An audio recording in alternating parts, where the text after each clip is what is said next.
Sunday School, sa aming morning worship service. Salamat po sa presensya niyo. Nawa nangusap kayo sa bawat isa. Sa hapong ito, Panginoon, nawa pahintulutan niyo kami, dakilain pa rin kayo sa palambahan ito, Panginoon. Samahan niyo kami, Panginoon, patawarin kami sa aming mga kasalanan, linisin kami ng ulubulok, Panginoon. Salamat po sa lahat ng biyaya niyo. In Jesus' name we pray. Amen.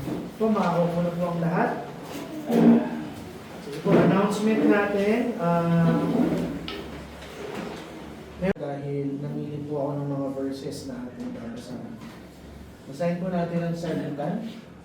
Sabi po dito, and Jeroboam said to his wife, Arise, I pray thee, and disguise thyself, that thou be not known to be the wife of Jeroboam, and get thee to Shiloh. Behold, there is Ahijah the prophet, which told me that I should be king over these people. And the Lord said unto Ahijah, Behold, the wife of Jeroboam cometh to ask a thing of thee for her son, for he is sick. Thus and thus shalt thou say unto her, for it shall be, when she cometh in, that she shall feign herself to be another woman.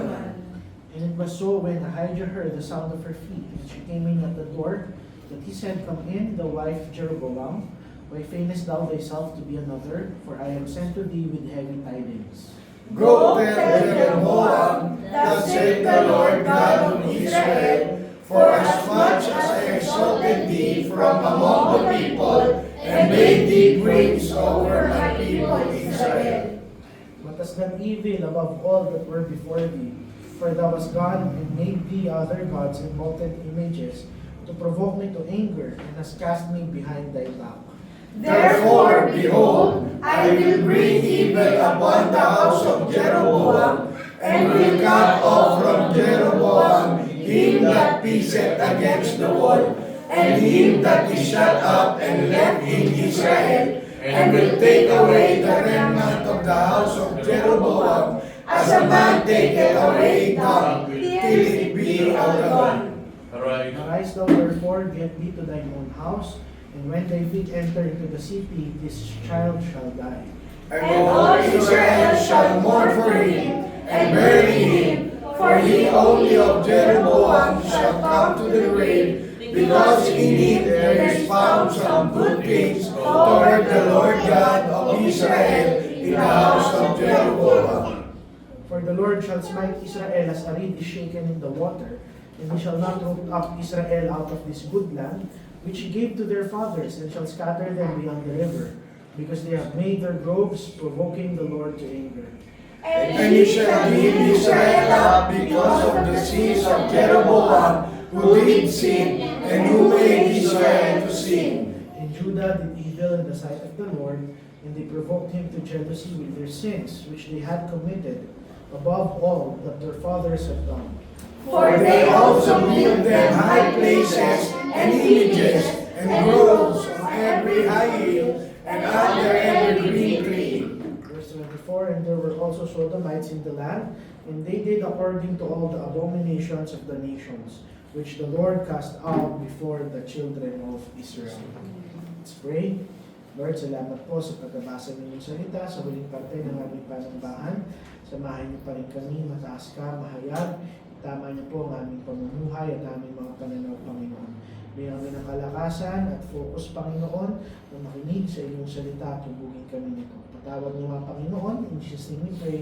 Amen. Amen po na po ang lahat. Alam niyo po, isa sa mga pinakadelikadong response sa kasalanan, actually hindi yung labasan o hayagang rebelyon sa ating Panginoon, pero yung pagtatago ng ating mga kasalanan.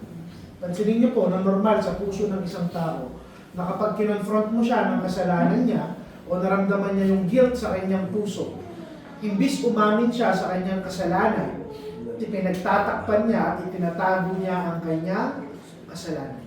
Na kapag nagkasala tayo at nahuli tayo, ang gusto natin, i-manage natin yung consequence ng ating kasalanan rather than magsisi tayo sa ating mga kasalanan. Ito po yung makikita natin sa 1 Kings chapter 14. Kay Jeroboam, yung kung maalala nyo, siya po yung hari ng isang kalahati ng Israel. Lahat ng tribo ng Israel except Judah. Ito po yung hari na nagdala sa Israel, na sumamba sa mga Diyos-Diyosan, magtayo ng kung ano-anong altar. At ngayon, may kinakaharap po siyang personal na problema. Nagkasakit ng malala ang kanyang anak. So, imbis na lumapit siya sa ating Panginoon, magpakumbaba siya katulad ng babae kaninang umaga, gumawa siya ng isang estratehiya. Ngayon, titingnan natin kung ano ang nangyari sa kwento ni Jeroboam. Makikita natin dito ang isang kasalanan na kung saan naghatid sa kanya na itago ito sa harap ng ating Panginoon. Nung nagkasakit yung anak ni Jeroboam, ito na dapat yung pagkakataon na ibinibigay sa kanya ng Panginoon na magsisi sa kanyang kasalanan. Kung tama ang puso ni Jeroboam, ang iisipin niya, palo ito sa akin ng aking Panginoon. Tinatapik na ako ng aking Panginoon. Kailangan ko ng pagsisihan ng aking kasalanan. After all, naranasan niya yung kapangyarihan ng ating Panginoon. Nabiyak yung altar, lumabas yung abo, nung sinubukan niyang saktan yung prophet, anong nangyari? Natuyo ang kanyang kamay. Ngayon, makikita natin na kung saan. Alam niya yung kapangyarihan ng Panginoon, pero imbis na magsisi si Jeroboam, pinili niyang lokohin ang ating Panginoon. Na para bang kaya niyang pagtakpan ang kanyang kasalanan. Ang ginawa niya, inutusan niya yung kanyang asawa. Magpanggap ka, magdamit ka na parang isang commoner para hindi ka marirecognize ng mga tao na ikaw ay reyna. Pumunta ka sa isang propeta, ang pangalan ay Ahijah. Si Ahijah, siya yung nag-declare na magiging hari si Jeroboam. At iniisip niya na kung saan, kapag lumapit sa propeta yung kanyang asawa, makukuha niya yung utos ng Panginoon para mapagaling ang kanyang anak. So ano yung mali dito? Gusto niya yung guidance ng Panginoon, pero ayaw niyang harapin yung accountability ng kasalanan niya sa harap ng ating Panginoon. At pinapakita niya ng tunay na kondisyon ng puso nating mga tao. Hindi natin hinahanap yung restoration. Hindi natin hinahanap na magkaayos yung relasyon natin sa ating Panginoon. Katulad ni Jeroboam, marami sa atin takot lang sa consequence ng ating kasalanan. Takot lang sa palo ng ating Panginoon. Tinatrato ni Jeroboam ang Panginoon na parang isang source ng information kung paano pagagalingin yung kanyang anak, pero ayaw niya magpasakop sa ating Panginoon. Ano yung pinapakita niya? Yung pagdidisguise niya sa kanyang asawa, yung pagkukunwari ng kanyang asawa, hindi lang ito pisikal. Pinapakita nito yung realidad ng espiritual na kalagayan ng napakaraming tao. Itinatago natin ang buhay natin sa ating Panginoon. Na para bang kaya natin magtago ng isang bagay sa Kanya. Makikita niyong nakakalungkot kay Jeroboam. Humahanap ang puso niya ng sagot sa kanyang problema, pero ayaw niyang magsisi at magpakumbaba. At ito yung tendency ng napakaraming tao. The moment na maranasan nila yung palo ng Panginoon, hinahanap nila yung solusyon. Samantalang ang hinahanap ng Panginoon sa kanila, isurrender ang kanilang mga buhay. Alam nyo, hindi niya man lang tinanong, ano yung nagawa kong mali? Hindi tinanong ni Jeroboam, paano ko babalik sa ating Panginoon? Ang tanong niya, paano gagaling ang aking anak? Gusto niya ng guidance sa Panginoon, gusto niya ng blessing sa ating Panginoon, pero ayaw niyang magpasakop sa ating Panginoon. At ito yung danger ng isang pusong matigas. It is possible na maging religious ka, katulad ni Jeroboam, hanapin mo yung mensahe at salita ng ating Panginoon, pero hindi ka marunong magsisi sa iyong kasalanan. Si Jeroboam, ina-acknowledge niya yung propeta. Hinahanap niya yung salita ng Panginoon. Naniniwala siyang magsasalita ang Panginoon. Pero wala siyang intensyon talikuran ang kanyang kasalanan. Ano yung application nito? Kinukumpronta tayo ngayon ng salita ng Panginoon na tanggapin ang isang katotohanan. Marami sa atin na kapag nagkasala, itinatago natin, imbis tayo ay magsisi. Hindi man tayo katulad ng asawa niya na outwardly talagang nagdi-disguise. Pero inwardly sa ating mga puso, ano yung ginagawa natin pagtatago? Gina-justify natin, nagbibigay tayo ng excuse, nagdadahilan tayo, pinapaliit natin yung ating mga kasalanan, mine-maintain natin yung itsura natin bilang mga Kristiyano. Pero sa ating mga puso, hindi tayo nagsisisi. Ano yung punto? You cannot seek for God's word. You cannot seek for God's blessing kung alam mong may tinatago ka sa kanyang harapan. Ano lang yung panawagan sa atin ng salita ng Panginoon? Stop hiding. Huwag kang magtago, huwag kang magpanggap, lumapit ka sa ating Panginoon dahil hindi magsisimula ang kagalingan mo sa kasalanan mo hanggat hindi tayo marunong umamin sa ating pagkakamali, pagkakasala. Second main point, wala tayong maitatago sa ating Panginoon. God sees through every disguise na ibabalot natin sa ating puso. Ano yung nangyari? Nag-disguise, nagpanggap yung asawa ni Jeroboam. Pumasok siya sa bahay ni Ahijah, ng propeta. Take note pa, si Ahijah ay bulag. Kung titingnan nyo, wala talagang rason para siya ay magbalot. Ako lang ba yung nilalinig? Okay lang ba kung ipapatay ko na to? Sakit sa tenga. Wala talagang rason para siya ay magpanggap. Pero ito yung katotohanan, ni-reveal ka agad ng Panginoon yung katotohanan bago pa siya dumating. Pagpasok niya, nagsalita ka agad yung propeta. Ang sabi ng propeta, pumasok ka, asawa ni Jeroboam, bakit ka nagpapanggap na ibang tao? Nakita niyo kung gaano kahangal. Kung puno ng kahangalan yung plano ni Jeroboam. Sa paanong paraan na maiisip niyang kaya niyang magtago sa ating Panginoon. At ito yung panawagan ko sa bawat isang Kristiyano. Pwede niyong lokohin ng iglesia. Pwede niyong lokohin si pastor, ang mga miyembro, ang mga taong nakapaligid sa inyo. Pwede niyong itago, pwede natin itago kahit sa likod ng pulpito yung ating mga kasalanan. Pero hindi natin yan matatago sa ating Panginoon. Amen. Tingnan niyo yung irony, yung propeta na hindi nakakakita, yung propeta na bulag, alam niya kung ano yung laman ng puso ni Jeroboam at nung asawa niya dahil ipinakita na ito sa kanya ng ating Panginoon. Wala tayong matatago sa ating Panginoon. Anong sabi sa Biblia? Be sure your sin will find you out. Walang kasalanan hindi ibubunyag ng ating Panginoon. Kung ano yung sinusubukan natin itago, alam na ng ating Panginoon.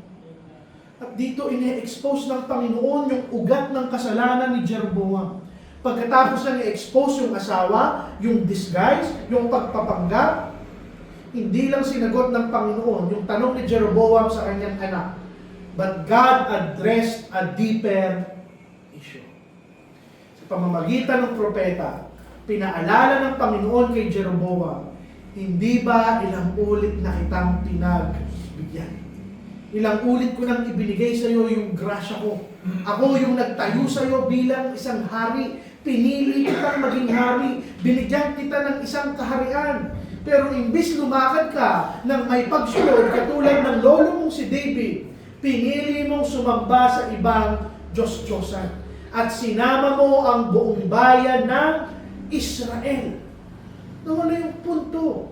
Hindi nagpapaligoy-ligoy ang ating Panginoon. Pinunterya niya yung puso ng problema. Hindi ka lang nagkamali. Pinili mong sumamba sa ibang Diyos-Diyosan. Pinili mong tanggihan ang iyong Panginoon. Binitawan mo ang iyong pananampalataya. Gumawa ka ng isang relihiyon para sa iyong sarili. Ano yung punto rito? Hindi yung simptomas ang problema ng ating Panginoon. Sinusolusyonan niya yung ugat ng lahat ng bagay na ito. Ang rebelyon ni Jeroboam. Ano yung punto ko dito? Paano mo malalaman kung ang isang tao o kung tayo mismo sa ating mga sarili tunay na nagsisisi? Si Jeroboam, hindi siya naging concern kung nagkasala siya. Hindi siya naging concern kung nasaktan niya ang Panginoon. Hindi siya concerned kung aamin siya o magsisisi siya. Concerned lang siya dahil nagkasakit yung kanyang anak. Takot siya sa palo ng Panginoon pero hindi siya takot magkasala. Ganito ang napakaraming tao. Maraming tao takot sa palo ng Panginoon, takot mapunta sa impyerno, takot sa parusa ng ating Panginoon. Pero hindi sila takot sa ating Panginoon. This passage reminds us, wala tayong maitatago sa ating Panginoon. Manuloko mo ang lahat ng tao, manuloko mo ang iglesia, manuloko mo si pastor, manuloko mo ang lahat. Pero hindi mo yan magagawa laban sa ating Panginoon. Hindi lang nakikita ng Panginoon yung ginagawa natin. Nakikita niya yung puso natin, yung motibo natin, yung pag-iisip natin, yung intention natin. Alam niyo, madalas gusto natin solusyon sa ating problema. Pero pinapakita ngayon ng Panginoon kay Jeroboam, yung punot dulo ng problema mo, isang pusong makasalanan. Maging sensitibo tayo. Hindi lahat ng problema pagsubok.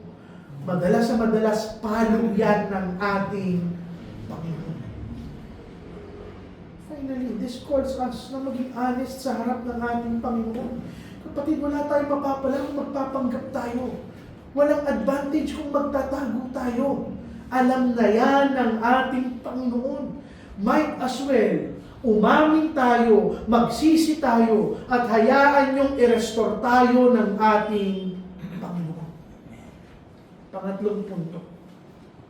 Yung judgment ng Panginoon, sigurado, para sa mga taong ini-ignore ang kanyang warning. Alam niyo kung anong nangyari sa anak ni Jeroboam? Ginamit ng Panginoon yung propeta. Ang sabi ng propeta, itong anak niyo na mayroong sakit, siya ay mamamatay. The moment na kung saan umapak yung asawa ni Jeroboam pabalik ng kanilang syudad, ang sabi ng propeta, pagbalik mo sa inyong syudad, ito yung oras na mamamatay ang iyong anak. At pinapakita sa atin ito yung seriousness ng kasalanan ng bawat isa. Hindi harsh ang ating Panginoon. Kung iisipin nyo, teka lang pastor, di ba masyadong masama yung Panginoon? Kasalanan niyo ni Jeroboam, bakit madadamay ang kanyang pamilya? Mamaya explain ko po kung bakit gracious pa din ang ating Panginoon.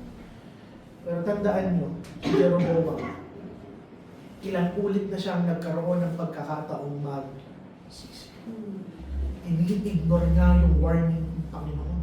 Ini-ignore niya yung tapik ng ating Panginoon. Ilang ulit na siyang kinonfronta, ilang prophets na yung dumaan para warningan si Jeroboam. Masisisi niya pa ba ang Panginoon the moment na kung saan paluin siya ng ating Panginoon? Hindi. Ito yung katotohanan. Ito yung katotohanan na kung saan huwag tayong maging selfish sa ating kasalanan. Marami sa atin ang iniisip na kapag nagkasala ako, ako lang. Hindi. Ilang ulit ko na pong na-share sa inyo. Namatayan kami ng anak, ng aking asawa, una naming anak. Yung nangyari sa mata ni Kuya Cinco. At ako, unawa ko yun. Palo yun ng Panginoon sa lahat ng kalokohan ko nung ako ay bata pa. Papaluin tayo ng Panginoon kung saan ka rin nagkasala. Ano yung punto? Para sa isang tao na paulit-ulit wina-warning na ng ating Panginoon at paulit-ulit siyang hindi nakikinig, sigurado ako, whether kung matapat ang Panginoon sa pangako niya, matapat din siya sa parusa niya. Papaluin tayo ng ating Panginoon. Hindi lang yung anak niya yung kinuha niya. Anong sabi ng ating Panginoon? Matatapos na yung linya ni Jeroboam. Hindi na siya ulit magkakaroon ng anak na lalaki. Lahat ng descendant ni Jeroboam na magiging lalaki, tatanggalin ng ating Panginoon. Ano kung bakit ganito katindi yung parusa ni Jeroboam? Kung bakit yung buong pamilya niya at kaharian niya yung uunin ng Panginoon? Dahil hindi lang siya yung nagkasala. Siya yung naging dahilan upang magkasala yung lahat ng tao sa bayan ng Israel. And this gives more burden sa mga leader. Yung pagsuway ng isang leader, yung kasalanan ng isang leader, pwedeng maapektuhan yung buong congregation na kanilang pinamumunuan. Yung church. Yung ito yung buong Israel nagsuffer dahil sa kasalanan ng kanilang hari. Yung buong bansa nagkaroon ng problema dahil sa kasalanan ng kanilang hari. Yung nagsimula na personal na kasalanan, personal na compromise, it now became a family and national judgment. Ano yung application nito sa ating buhay? Huwag nating sabihin hindi pasensyoso ang ating Panginoon. Sa kwento ni Jeroboam, he was very patient. Pinagaling niya yung kamay ni Jeroboam. Hindi niya kaagad pinatay si Jeroboam. Nagpadala siya ng napakaraming tao upang itama si Jeroboam. But the moment he repeatedly ignored yung warning ng Panginoon, Sinisigurado niya ngayon yung kanyang kaparusahan. Now, mas hayaan yung laliman ko. Sa bawat linggong pupunta kayo sa iglesyang ito at naririnig nyo yung warning ng ating Panginoon, at sa bawat linggong lumilipas, ini-ignore nyo yung salita niya, yung babala niya sa ating mga kasalanan, darating ang punto na sinisigurado mo lang ang eternal na kamatayan ng inyong kaluluwa. Amen. Right now, all of these messages are warnings. These are blessings. Pero the moment na sinusunog na yung kaluluwa ng isang tao sa impyerno, maaalala mo yung lahat ng mensahe na iyong narinig. May isip mo, sana nakinig ako.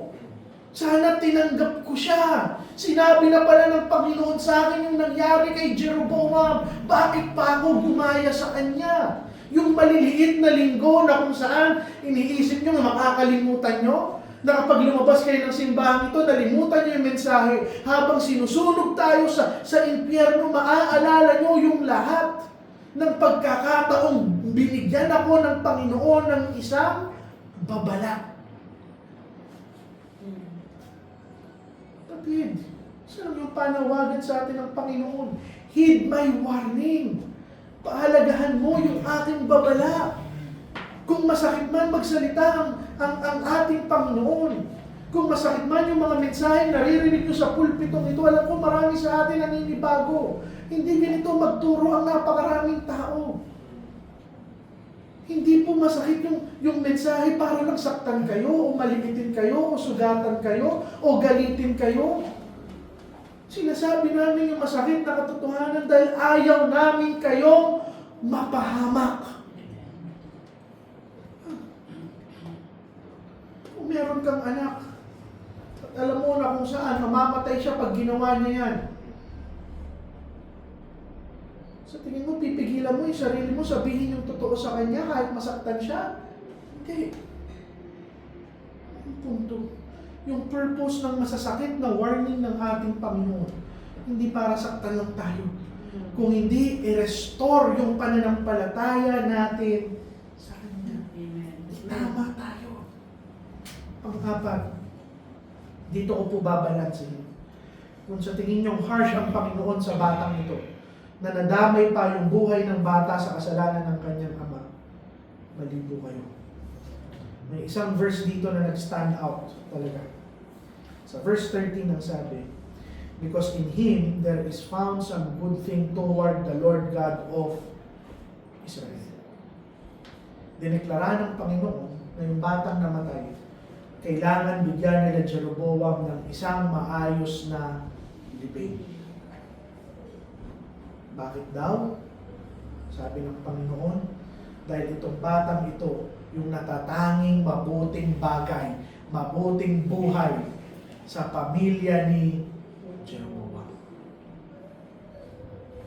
Maniwala kayo sa akin sa hindi. Nananampalataya ako at naniniwala akong ligtas yung anak ni Jeroboam. Ngayon po, meron tayong doktrina at naniniwala ang ating iglesia. Lahat ng batang mamamatay na walang muwang, say for example, yung sanggol, naniniwala tayong ligtas ang lahat ng bata. Alam niyo kung ano yung kabutihan dito ng ating Panginoon. Hindi na kinailangan pang lumaki ng bata sa isang corrupted na pamilya. Kung sa tingin yung harsh yung Panginoon dahil kinuha niya yung bata, hindi. Mabuti ang Panginoon dahil ayaw niya nang magkasala pa yung bata. Ayaw niyang lumaki yung bata katulad ni Jeroboam, katulad ng kanyang tatay. Dahil yung buong tahanan ni Jeroboam, hindi lang sila mamamatay physically. Eternal silang susunugin sa impyerno. Ito ang kabutihan ng ating Panginoon sa batang to. Maraming mga unbeliever at atheist ginagamit yung kwento ni Jeroboam para ipinta yung ating Panginoon na malupit ang ating Panginoon, pero hindi. Kinuha niya kaagad yung bata dahil naawa siya doon sa bata. Tinanggal niya yung bata na lumaki sa isang sistema na puno ng idolatry. Tinanggal niya yung bata na lumaki sa isang tahanan na hindi kilala ang ating Panginoon. Sa paningin ng iba na isang trahedya, grasya pala ng ating Panginoon. Ano minsan hindi natin nauunawaan yung pagkilos ng ating Panginoon. Hindi natin nauunawaan bakit ito pinahintulutan ng ating Panginoon. But it is always God's wisdom that is the best. At kung makikita nyo dito, napaka-personal at precise. Ang Tagalog ng precise, sakto. Walang labis, walang kulang yung judgment at justice ng ating Panginoon. Iba pwede niyang husgahan lahat ng individual na bilang isang grupo O pamilya kayong makasalanan, lahat kayo. O pwede niya rin sabihin, isang iglesia, lahat kayo, langit na. Pero hindi.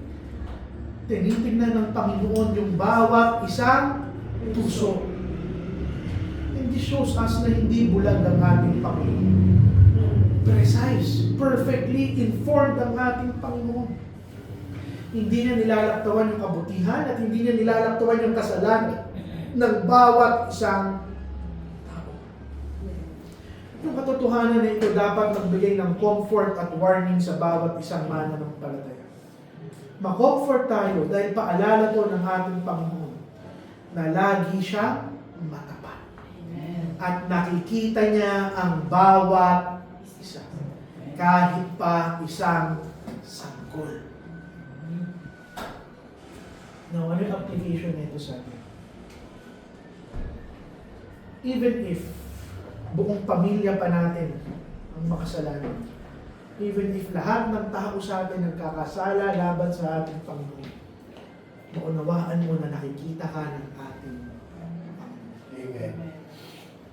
And it also teaches us na madalas hindi natin mauunawaan bakit kumikilos ang ating Panginoon.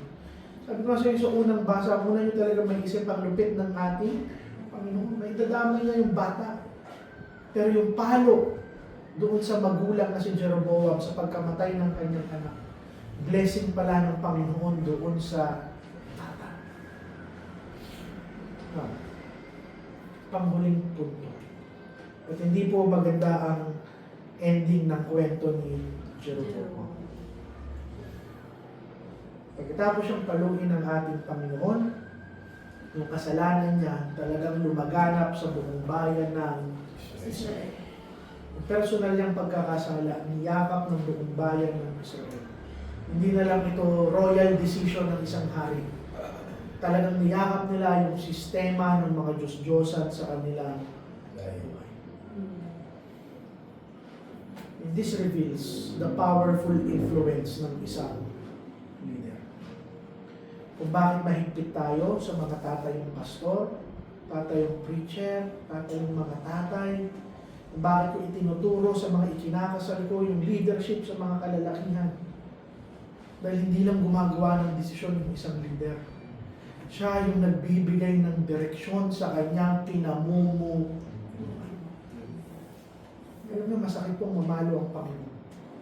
Kaming mga tatay, pag pinalo kami, buong pamilya, tabay. Kaming mga pastor, pag pinalo kami, buong iglesia, damay.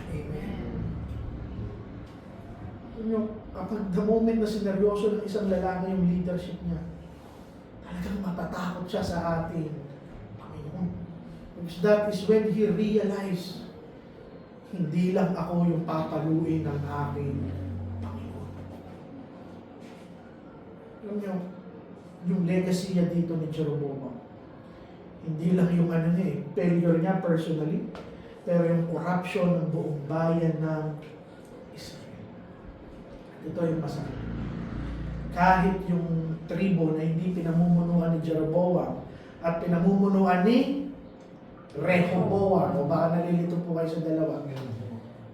Kahit yung tribo na nag-iisa ng Judah na pinapamunuan ni Rehoboam, kumalat na rin doon yung idolatry ng Israel. Ano yung application nito sa atin? Wala tayong maitatago kasalanan. Lalong-lalo na tayong mga tumatayong leader ng ating mga pamilya at ng iglesia. May bigat yung ating ginagawa privately. Ako kahit bilang pastor, natatakot ako. Hindi nakikita ng church yung lahat ng nagagawa ko. Hindi nakikita ng church yung lahat ng pinupuntahan ko, sinasamahan ko, mga kasalanan ko. Pero nakakatakot. Kita yon ng ating Panginoon. Hindi sana yung maramdaman niyo. Hindi po madali maging isang Kristiyano. At yung kasalanan katulad nung kay Jeroboam, kumakalat. Ano, hindi po ako naniniwalang namamana ng mga bata yung ugali ng kanilang magulang. Pero natututunan nila yun. Wala kayo sa akin kung ano yung kasalanan ng inyong mga magulang, minsan doble o triple yung nagagawa ng kanilang mga anak.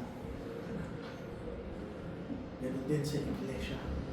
The moment na mag-compromise ang inyong pastor, ang inyong leader, at hindi itinama ng iglesia, ang susunod niyan, buong iglesia ang mag-compromise. Hanggat may isang parte ng buhay natin na itinatago natin sa harap ng Panginoon at hindi natin kinikilala yung accountability at responsibilidad natin, katulad ni Jeroboam, palo ng Panginoon ang ating aabutin. Bilang pagtatapos, malungkot man yung mensahe ni Jeroboam, pero blessing ito sa bawat isa. Dahil yung mensahe nito ay babala ng Panginoon sa atin. At hanggat hindi mo tinatanggap yung babala niya, hanggat hindi ka nagsisisi, hanggat tinatago mo yung kasalanan mo, hindi mo maiiwasan ang galit ng ating Panginoon. Hindi ko alam kung ano yung ipinapahiwatig sa atin ng Panginoon sa araw na ito. Nung umaga, nakita natin yung grace ng ating Panginoon. Pero, sa hapon na ito, ipinapakita niya sa atin na galit siya sa kasalanan natin. This chapter reminds us, wala tayong maitatago sa Kanya. Bago ka pa magsalita, alam niya na ilalabas sa bibig mo. Bago ka pa magkasala, alam niya na yung gagawin mo. Ano yung punto na magtago sa harap ng ating Panginoon. So the message this day is clear. Lahat tayo winarningan ng ating Panginoon. Dalawa lang o isa lang yung linya between restoration and destruction. At ano yun? Makinig ka sa kanyang babala. Today is the day of salvation. Ngayon ang araw ng kaligtasan. Ngayon ka magsisi sa iyong kasalanan. Amen. Manalangin po tayo. Panginoon, patawarin niyo po kami. Sa mga oras na nagtatago kami, hindi kami umaamin. Panginoon, nagpapanggap kami ng mga banal samantalang napakarami ng araw-araw namin pamumuhay. Panginoon. Pagpatawad niyo po kami, Panginoon. Mga magawa ng bawat isang mag-confess ng tama sa inyong harapan, Panginoon. Ihid ang inyong warning at babala sa araw na ito, Panginoon. Sa mga mali naming pakikitungo at nasabi sa aming kapwa, sa aming mga kapatid, Panginoon, patawarin niyo kami. Nawa maging maayos po ang pamumuhay ng bawat isa. Matakot kami sa inyo, Panginoon, at sa inyong kabanalan. Patawad nawa sa aming mga kasalanan. In Jesus' name we pray. Amen. Makipasa po ang ating tithes and offering.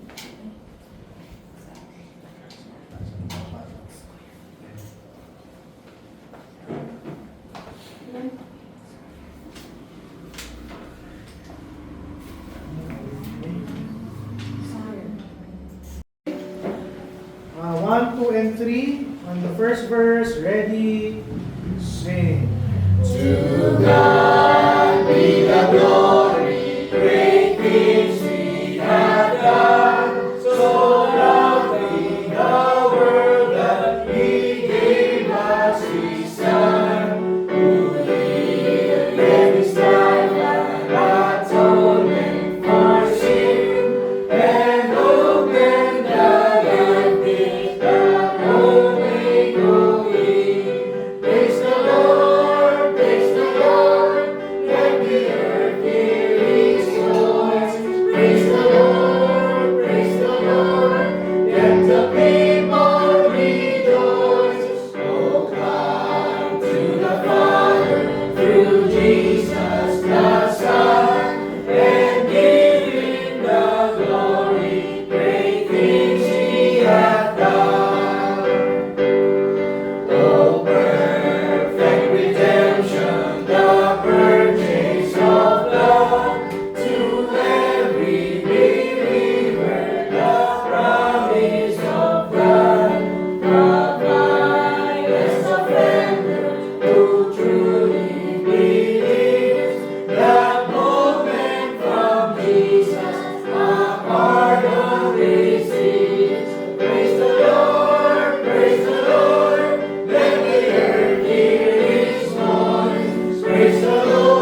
tayong Thanksgiving sa araw na ito. Kung ako po, mauuna na ako siguro. Yan na po ba lahat? Hymnal 30, when the roll is called up yonder. Yan na po ba lahat? Yan po, Hymnal 30, ready, sing. When the trumpet of the Lord shall sound, and time shall be no more, and the morning breaks eternal, bright and fair. When the saints of earth shall gather over on the other shore, and the roll is called up yonder, I'll be there. When the roll is called up yonder, I'll be there. When the roll is called up yonder, I'll be there. When the roll is called up yonder. When the roll is called up yonder, I'll be there. On the bright and cloudless morning, when the dead in Christ shall rise, and the glory of His resurrection share. When His chosen ones shall gather to their home beyond the skies, and the roll